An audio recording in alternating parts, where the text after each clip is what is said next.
Guys, so it's a little after 11 o'clock in the morning here in Ulysses, Kansas. Welcome to a Kansas dirt storm. I'm not sure this is the peak winds yet. They said the peak would be between 10 o'clock and 1 o'clock.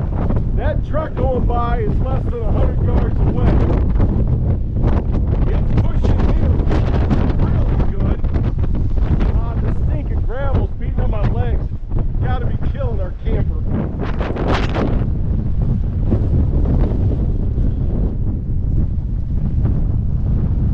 I'm feeling some sprinkles mixed in with the dirt. It's kind of crazy.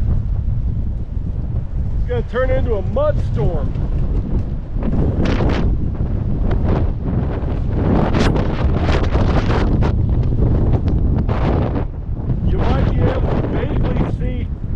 Building over there is a good sized hotel for this area, but it might be 200 yards away.